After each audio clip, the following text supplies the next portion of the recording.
Hello and welcome to the Green 19 podcast. I'm Dominique Yates, joined as always by Ryan Wood and Tom Silverstein.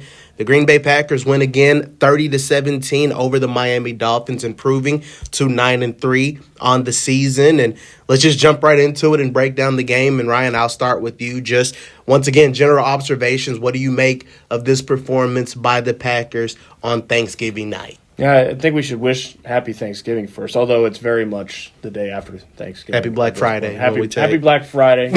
Enjoy the shopping. Yeah. The Packers keep shopping for wins, man. I mean, 9-3, and I feel like this tends to happen on short weeks. You kind of group the two games over 5 days together a lot of the time, and 68-27 against two teams that were in very many ways fighting for their playoff life in the 49ers and Dolphins. I mean, needing a win, coming into Lambeau Field, knowing that the arc of this season might depend on whether or not they can get a win, and neither team was close. This stretch, and I thought tonight, Spoon had talked about needing a signature victory.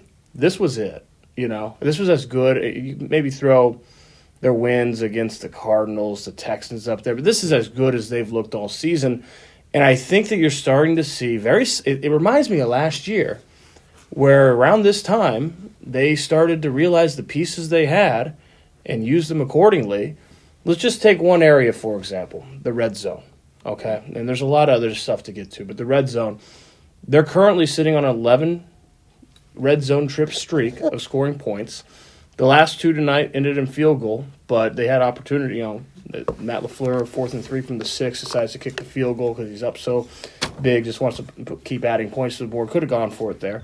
At one point, going back to the last red zone trip against Chicago, 9 straight trips ended in a touchdown, 5 for 5 against the 49ers, the first 3 tonight. And you look at who's scoring those touchdowns. It's Josh Jacobs in these 5 games, 4 touchdowns from the 1-yard line. It's Tucker Kraft against the 49ers. It's Jaden Reed with 2 in the red zone today. You know, Josh Jacobs, one of the best running backs in the NFL. Tucker Kraft, the yak god. And then Jaden Reed, that short area quickness. They're using their pieces the right way. If this continues, and it's still an if, but if this continues, when they play like this, they're very hard to beat. Not a lot of teams can beat them when they play like this. I love the point that Tom made the last podcast on these type of games with the quick turnaround. It's a Thursday game. You take the plays that you're comfortable with and you're really good at, and you execute them. And on this night, the Packers executed what they were good at to, pretty much a real high level. Just for you, Spoon, just same thing, general takeaways from this game. Yeah. Kind of what sticks with me a lot is teams are just other teams are losing guys right and left. You just see the attrition, and it happened to the Dolphins today. They just kept losing guys, and that really wears on you after a while. And the Packers haven't been losing guys, and I think that's made a big difference in them holding out, like withstanding some of this. Some of these teams kind of coming in and giving them a little bit of trouble, but they are playing at a pretty high level. Whether it's Detroit level, I don't know yet. I don't know. We won't know that until Thursday. Next week, yeah. Yeah, and even Detroit, I don't know if they're playing at their level. They didn't play that great against Chicago. Some games they destroy teams. They destroyed Jacksonville, and then they didn't play that well. Well, they usually don't play very well on Thanksgiving. So I did think it was probably Jordan Love's best game. Mm-hmm. And while the running game wasn't great, it was good enough. And so, yeah, they're balanced. They did basically what they have been doing all year. You know what I'm convinced is key to that for Jordan Love? And you look at these last 3 games, 3 straight games, over 100 passer rating. Second straight game tonight, did not have a turnover. Those are huge. But it feels like they've completely rewired their passing game to be more efficient, a lot more checkdowns, a lot shorter throws since the bye week. and has, I think, really helped Jordan Love. Since the bye week, he's completing 69% of his passes in 3 games. Yeah. That's a much higher standard than what he set before the bye. I think what's key to that, I'm convinced, Tucker Kraft, the more you can get him the ball, Jordan Love's talked about finding completions. You know how you find completions in this offense? Just dump it down to Tucker Kraft, and every single time he touches the ball, he's going to, every single time, automatically get at least 5 yards. And a lot of time, most of the time, more than that. That's automatic 5 yards every time. Tonight, he had what? He had game-high 78 yards on 6 receptions. 6 catches. Mm-hmm. Not a single one of them were downfield. They just dumped the ball off and let him go and maul people. I mean, tackling Tucker Kraft looks like trying to fight a tractor. I have no desire. You can tell like defensive players have no desire to mess with that because it's difficult. It's painful. I think that's the key to their efficiency. He did that for them last year. I mean, he came on all year. They were trying to get Luke Musgrave down the field because he's so fast, and then Kraft came in and. He just, in the Minnesota game, he was a great outlet for Love, and I think that is exactly what he should be doing. I think Love looked a little calmer today. Mm-hmm. I thought he forced the ball a little too much against the 49ers, and today I didn't think he forced it at all. I can't think of a play. Maybe the deep ball to Watson that probably should have been interference. That's a little bit of a force, but, if it gets picked off, it's like a punt. So that would be the closest thing to a force that I thought he threw. Doesn't it look closer to what we saw just schematically, where the ball's being thrown to down the stretch last year? It closer to that and more of a departure of what we saw before the bye. Yeah, I think so. I think they've been relying so heavily on the running game that it's affected Love, and in this game, Dolphins played the run game pretty well, and that kind of gave him the opportunity to kind of take the offense in his hands, and I think that's kind of what he did. So balance is the best, but sometimes you need a quarterback to get hot. To kind of feel it. Yeah, but I love the fact that you guys brought up the point about that balance because they ran the ball 25 times, Love threw it 28, but what stood out to me was so many guys got a touch on the ball. Whether it's even Josh Jacobs in the passing game. He had, 74 receiving yards, and he had the juke on, I forgot who the defender was for Miami, but he just, juked him out of his shoes. Nasty. It was really nasty, but then he had Tucker Kraft getting involved. Even Dontavian Wicks, he had a big drop in that first half, but he bounced back and caught his last 4 catches. But one thing that stood out to me was just the way Wicks blocked the ball. They were just already blocked the defenders when they were running the ball and different things like that. And it was just really interesting. And then, Christian Watson caught some deep passes.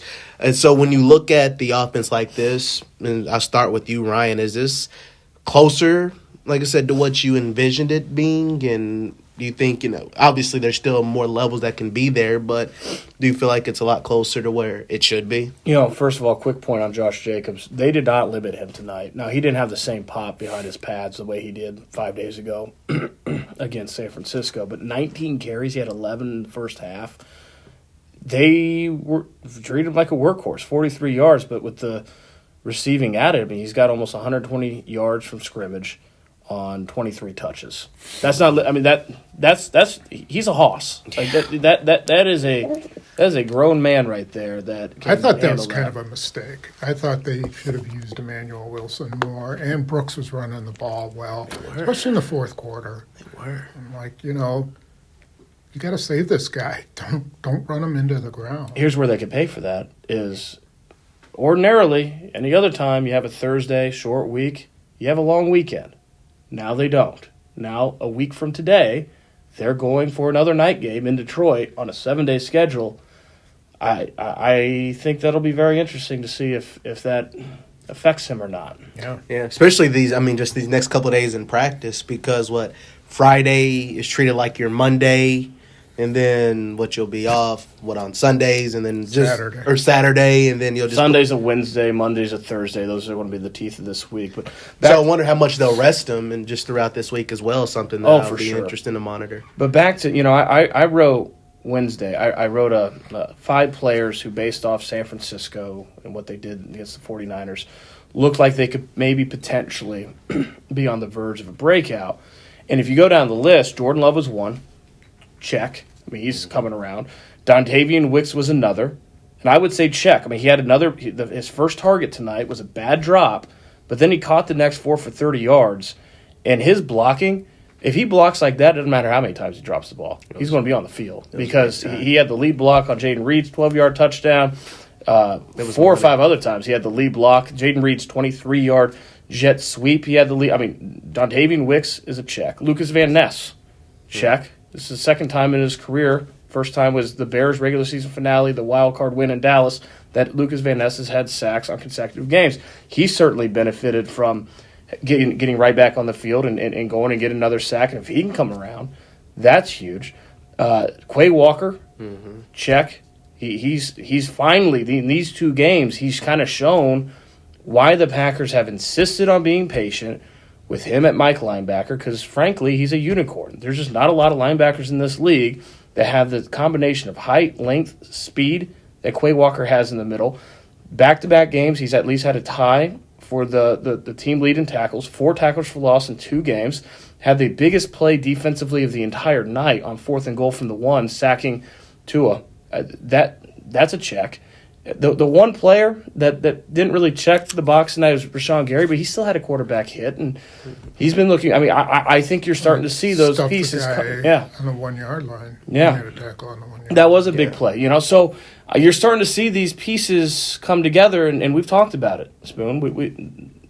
Can these individual talents reach the sum of their parts collectively, and it's starting to trend in that direction. Well, one thing that you could tell that they needed was, in this game, you could say, those front 7 guys to deliver, because it's clear teams are not throwing deep on this Packers secondary because of Xavier McKinney, Evan Williams, and just what they've done. So McKinney made the good point. He said, we live with it. Tua just does the check downs, quick throws, 5-10-yard throws. He said they don't really worry about that. It's just the deep passes that they are focusing in on, and just teams aren't really throwing the ball deep. But when you look at the defense, Spoon, 5 sacks. He's mentioned several of guys, Van Ness, Kingsley Enagbare, just Kenny Clark got his first sack of the season. Just a lot of guys that were able to contribute and step up. Just what were your takeaways from what the defense was able to do? Obviously, Tua had big numbers, but he didn't necessarily, you could say, kill him out there. Tyreek Hill, a lot of those guys were, I guess, able to be in check for the most part. Well, they pretty much just built a shell, around the field and said, okay, we're not going to let Tyreek Hill get behind us. We're not going to let Jalen Waddle get behind us. We're going to let you complete those passes, and then we're going to rally and tackle. And that's what they did really well. I thought they played really physical. I thought they were all over the field.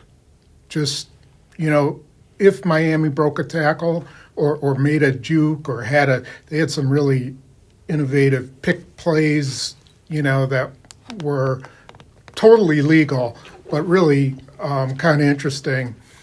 They had enough guys around to make sure that they got guys down on the ground. And as a result, Tua got 360-some yards passing, but they only gave up 1 passing touchdown. It was a deflection off McKinney.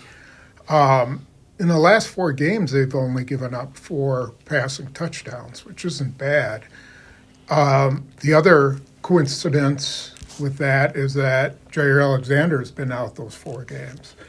And I think they've kind of, in his absence, they've developed this kind of team concept thing where they're playing more physical.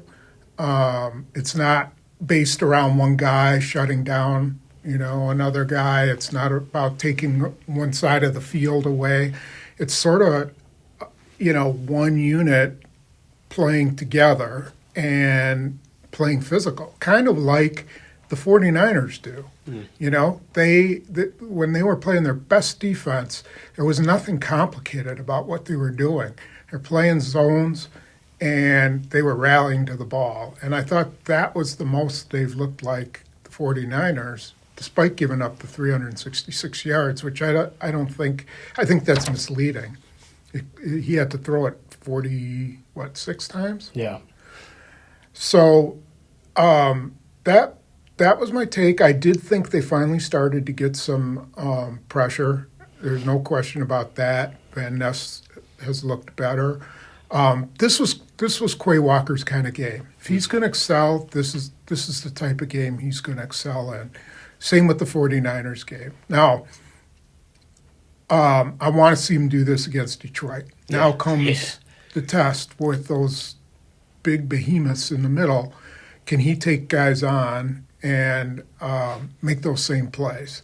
I think, when he's free and running, I think he said that after the game, when it's not, when he's just got a clear mind and he's going for the ball or whatever, he's a very, very effective player. So let's see if he can carry it over to Detroit. I want to stay with the trade-off of not letting them beat you deep and keeping everything underneath, which to me spoke to a defense that knows it can do what Packers defense of the past can't do, and that's rally to the football quickly and make tackles. I mean, it'd be sure tacklers. They know that they can do that, and when you know you can do that, you can play a certain way. The number that jumps off the page to me is that Tua only completed one pass all night longer than 16 yards. It's a 30-yard catch and run to Tyreek Hill. I think Hill had a 24-yarder too. I looked that up. But there's only one pass over 25 yards, and it was 30 yards. And that play specifically was targeted 13 yards downfield. So, I mean, nothing downfield. And, yeah, Tua's final numbers look really good, but this is what the Packers knew coming in. I want to read this Xavier McKinney quote because Xavier McKinney's a really smart football player, and I think he hit the exact bullseye on why this Packers team is so hard to beat. He said, just putting the top over the coverage. It's interesting because teams right now are not really throwing the ball deep, so it's kind of tough to make any plays. But I think we did a great job of keeping the roof on the building and keeping them in front of us and making sure that we had depth and just rallying to the ball and making good tackles. Here's the kind of teeth. I think they realize that we have what we have over here defensively, and they know that especially when we're in one high looks, if I'm in the post, a lot of teams aren't throwing the ball deep. I think they're paying attention to our play, and they're being smart. I can't really blame them, but hopefully we can get back to trying to get some shots. That's part of the reason why they're not really scoring much, because a lot of stuff is dink and dunk, but you're not going to really beat us doing that. You can do that all day. At the end of the day, we've got a really good defense that can put up offense that can put up points, and eventually you're going to have to take a shot downfield. They've got a defense they got an offense that puts up enough points that you got to go explosive, but when you go explosive offensively against this Packers defense, Xavier McKinney is there. He will take the football away. It's a tough catch-22 for any team that's trying to put up enough points against this defense to match the Packers offense. It says a lot about that IQ. I think that's what's kind of impressed me with a lot of these guys and just how they're so just – they're being students of the game, but – one thing that I've watched throughout this defense, it hasn't always been pretty, but they've done a really solid job at taking away a lot of team strengths. Like, we talked about that Cardinals game, made it difficult for these quarterbacks, and they've seen a lot of really good quarterbacks this year, from Kyler Murray, and you can go on, but just to watch them kind of step up to that challenge really stood out to me. Spoon kind of alluded to it. Next week is going to be an interesting game. It's the measuring stick. Right, exactly. It's the litmus test. It's everything they need to know about where they are as a team. And, if they get beat, it doesn't mean the end of their season, but it is going to be, tell them where they need to be better. Yeah. One thing I was going to ask, I mean, you can't get, you say, caught up in one game, right? I mean, but looking at how Detroit played, you could say, in Chicago and some of these other games, looking at the trajectory and see where the Packers are starting to go these last couple of games, obviously you'll know more next week, but do you get the sense, like, do you have a better idea? Maybe the Packers have a chance, you could say a better chance of maybe even trying to win the game compared to before? I don't know. Yeah. I think these 3 games, they've shown some advances in various parts of their game, but it's not exactly like they've gone through a gauntlet of teams. They've been 3 pretty cruddy teams that, albeit, were facing their playoff lives at the time that the Packers played them. So they were, pretty feisty teams. I just don't know. I don't know if they're. I think they've made a step towards their physicality, and that's what they're going to have to do to beat Detroit. But I also think they if their passing game gets going, that's where they can hurt Detroit. I think they can. If they can get the ball down the field, then that's going to separate them from other teams. If they can kind of be the team they were at the end of last year, the way they were throwing it, and then have Josh Jacobs, and then have a defense that doesn't fall apart like last year, then you can start to say, okay, maybe they can do some damage. But all those things have to come together in this game coming up. You know what the Packers can do to really beat Detroit? Matt LaFleur knows how to call timeouts. I mean, that's going to help. I'm just saying. He knows how to actually call a timeout. My goodness. Let me just take a drink. I'm not over that. Right? I'm not over that. I mean, wow. Yeah. I don't really know what else to say about that. Chicago going to Chicago, man. I know it. I think that was what stood out to me. I mean, we're not going to spend a lot of time talking about Chicago. No, I couldn't help myself. It was there. But, I mean, if you're Chicago, you're at Ford Field, you had every possible chance to win that game. Caleb Williams did some good things. DJ Moore made some nice catches. And, the coach just sat on timeouts. You can't assume that they were going to win the game. No. Because they kick a field goal, Detroit probably slams it down their throat, and they win. Yeah. But it would have been something to see it go to overtime. It would have been in the Packers' favor if it did go to overtime.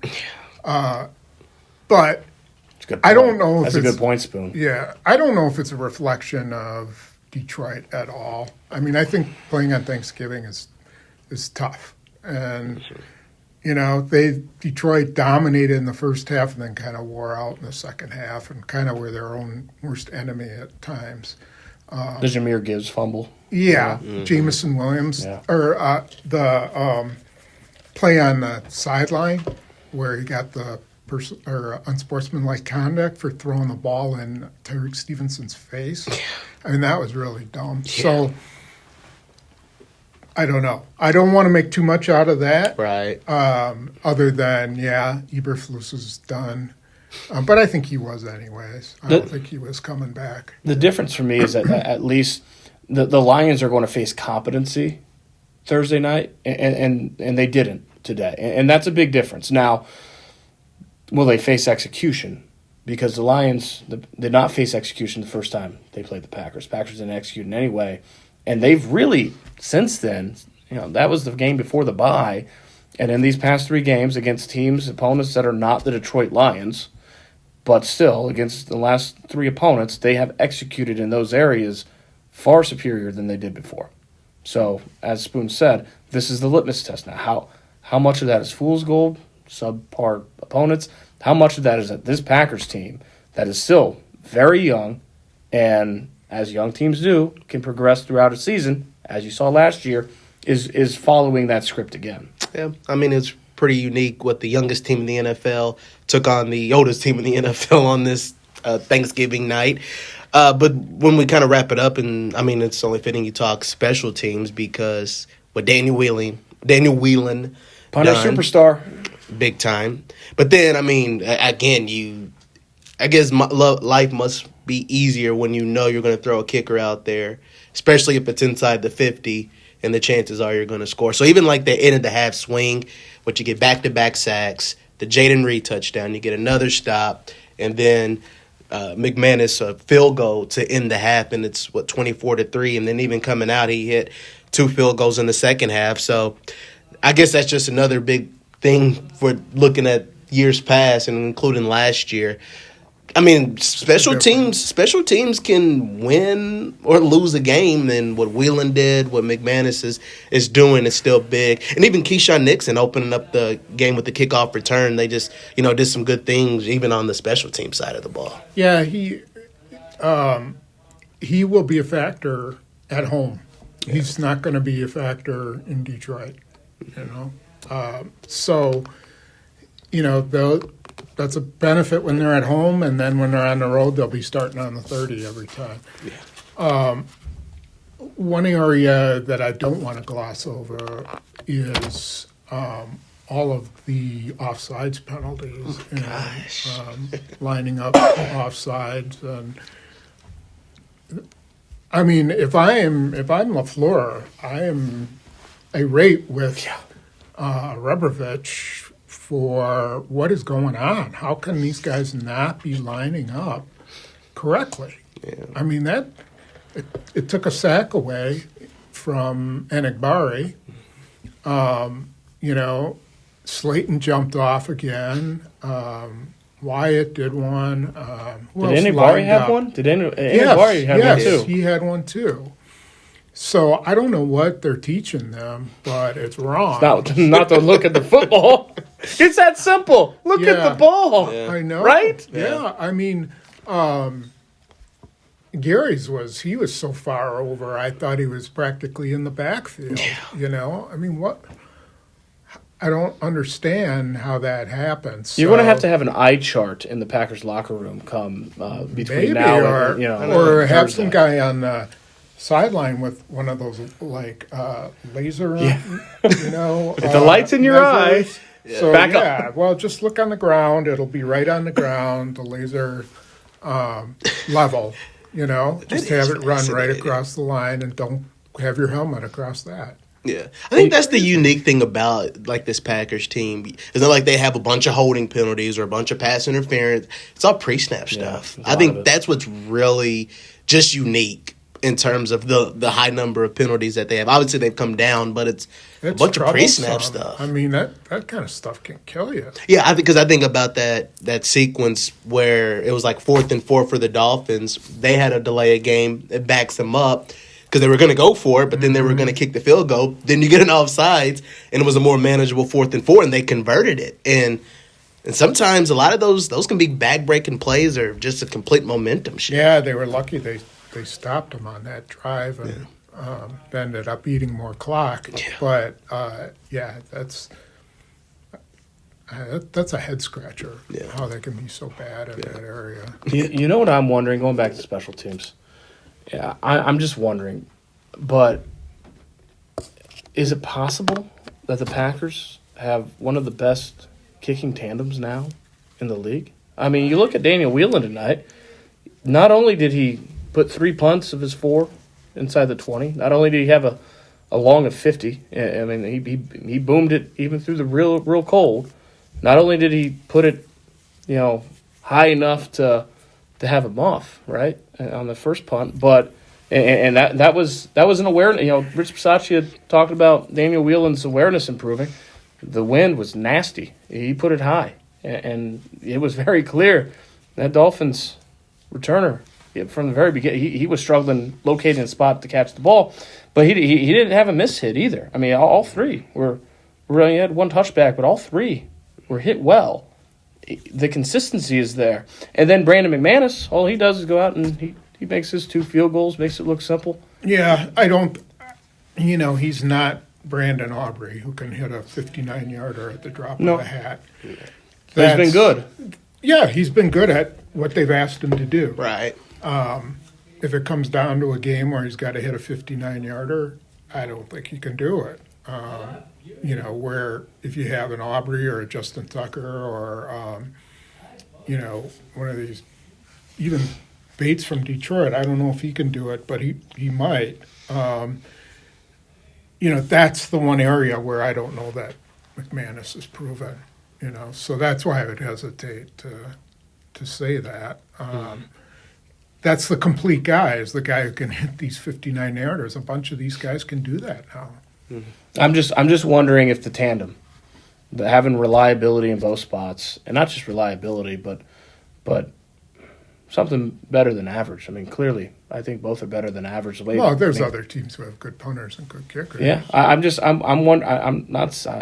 know the NFL landscape at punter and kicker off the top of my head, but I am wondering, how many go this solid at both, because it's, as the Packers have shown, it's not a given. It's not easy to be locked up at both positions. Yeah, at least from an impact standpoint, I would imagine the Packers would be high up there. I mean, McManus, 2-game winners. This is the second time where Whalen had a muff punt that led to a Packers touchdown. Consistently putting inside the 20, if not inside the 10. Yes, I mean, so I said, again, they've done big things, and again, they filled up so many of those little holes that they've been dealing with. And again, just a game where they were able to play complimentary football and come away with the win before heading to Detroit. Guys, any final words as we wrap up the podcast? Any final thoughts or anything you need to get out there? Not off the top of my head. Besides, you want to go to sleep now? Yeah, that's, as you can tell. It's so late that I'm honestly contemplating, do I just go straight to Black Friday shopping after this, or do I go to bed? It's a real flip of the coin right now. You don't even have to do that anymore, do you? Doesn't Black Friday last like 4 days now, or does it? Yeah. I got to be honest. I'm not an expert shopper, so I don't know. I keep seeing these deals, and I'm like, it used to be all my cousins used to get, after Thanksgiving they get up at when did they start? Like midnight or 3 a.m. Yeah, I don't know. That's how it was when I was growing up. It's like 3, 2, 3 in the morning. And I used to be like, no way am I doing that. But now but maybe you have to go so stuff isn't sold out.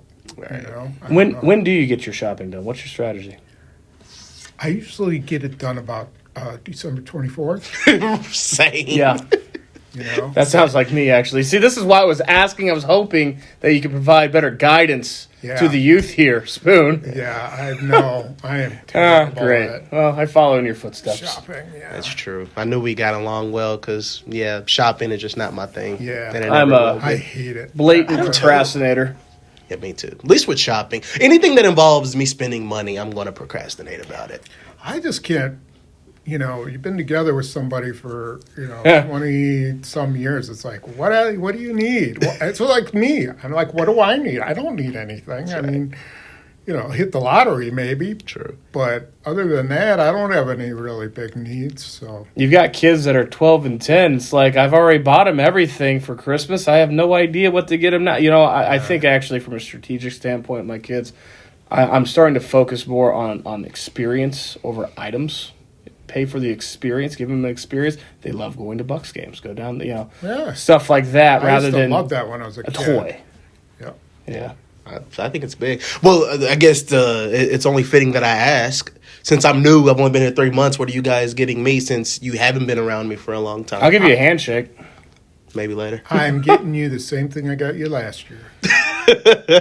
That's consistency. Yes, it is. That's do the type of respect consistency the Packers have been trying to reach all Right. year and seem to be on the verge of doing so. Getting you the same thing I got Ryan last year.